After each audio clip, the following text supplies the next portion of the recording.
Hey everybody, this is going to be a Monday movie review, but it's technically not a movie that I'm going to be reviewing. It's a miniseries, microseries, I don't know what the fuck you want to call it. It's a three-part documentary thing on Hulu, and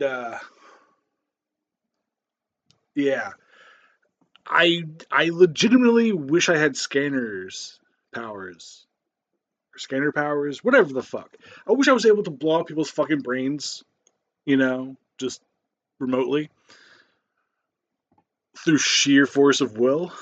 Um, So the documentary is Devil in the Family, The Fall of Ruby Franke. If you don't know who Ruby Franke is, she is the mom behind 8 Passengers. One of the blights on fucking YouTube that are involved that was involved with family vlogging, which family vlogging is fucking despicable. Families are still vlogging on fucking YouTube. Uh, Ruby and the family are Mormons, and one of the things that really fucking annoyed me and made me want to punch my fucking laptop uh, when I was watching this, I watched this with people so they could, we could just kind of shit directly on Frankie and her fucking little friend Jody. I don't think I could have watched this by myself. Um, I honestly might have walked in front of traffic, just like just out of rage and like that me and fucking Ruby Frankie and Jody, fucking whatever the fuck her last name is, are all part of the same fucking species. Okay. So,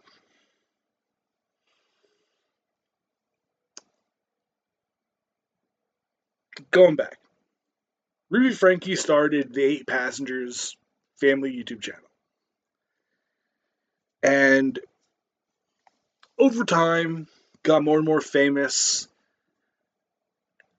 got in bed with some would argue literally in bed with Jody, whatever the fuck her name is.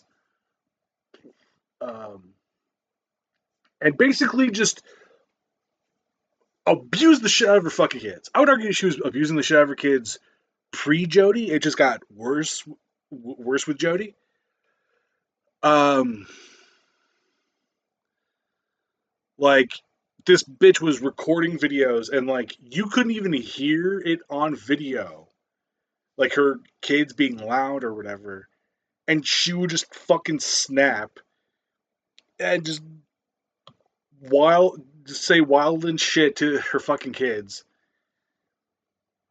and her husband Kevin. He was abused, yes, but like at some point should have known. Like he was kicked out of the house, but he was still like involved with this fucking the connections thing that Jody started.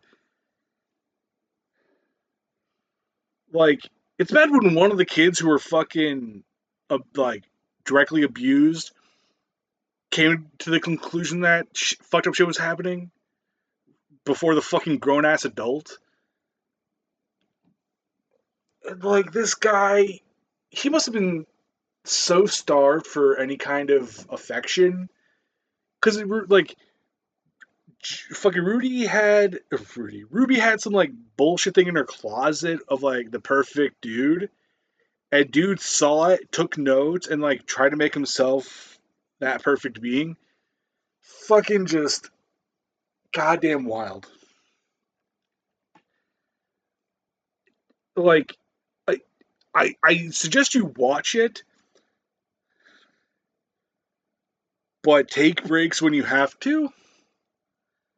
Maybe that's why they didn't put it into one like feature length thing because altogether it's just too much.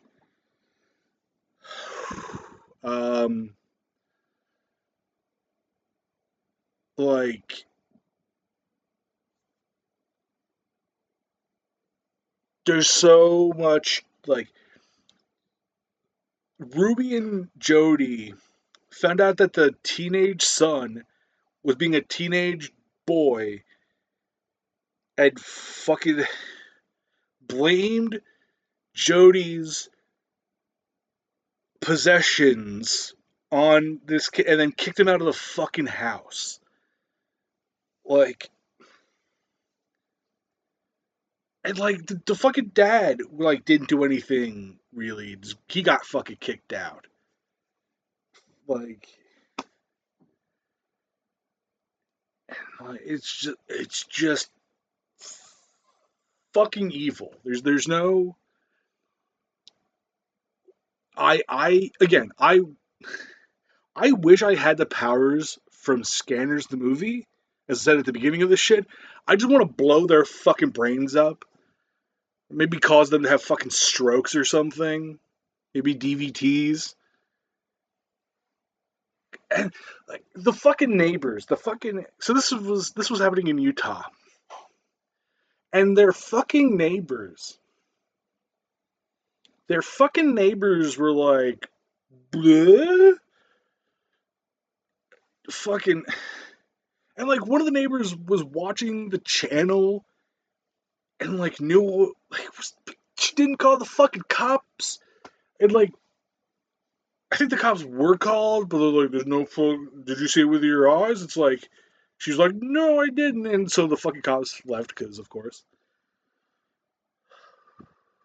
god damn the the shit that Jody and fucking Ruby did to these kids, like torturing them and shit, was so bad that it made me almost cheer for the police when they found this fucking bitch, like Jody in her house or whatever. But like, they didn't like go in there how they thought. They didn't fucking kick the door in her face like they do to black fucking people. They were like so weirdly deferential, and then like the fucking bitch was like, "Do you have a fucking warrant?" Meanwhile, what prompted the cops to go there was a kid escaped and fucking went to a neighbor's house, and the fucking you could tell like the fucking old dude and like the old lady, like the old lady was like fucking like beside herself, and like the old dude was looking for people to come get him, and like I feel like that guy would have gone into like shot Jody in the fucking brainstem. Again, like this is just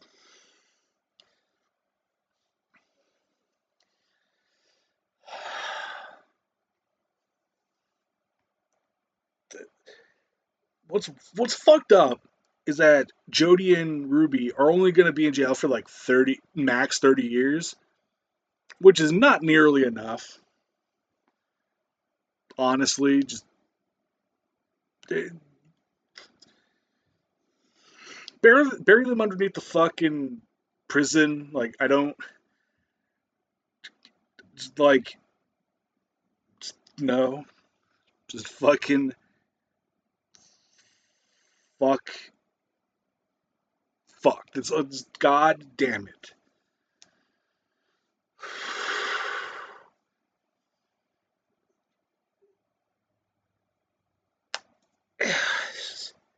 And I hope the kids are not like I hope they get past what happened to them.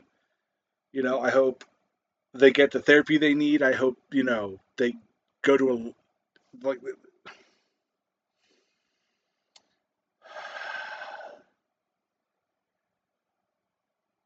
I will admit, the oldest teenager,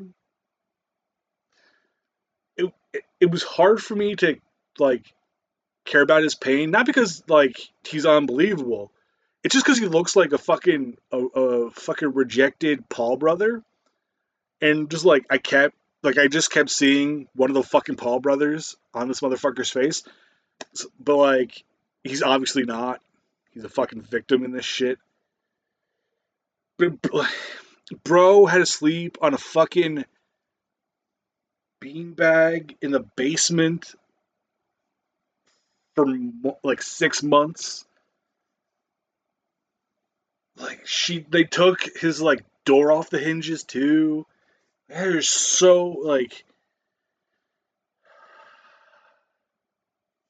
Anyway, I if you want to know what happened, it's on Hulu. I'm sure you can find it other places. Don't watch it alone because you might spiral. Um, yeah. Peace out, everybody. Have a wonderful day, and I hope Ruby and Judy die in prison of a brutal attack. Ta ta.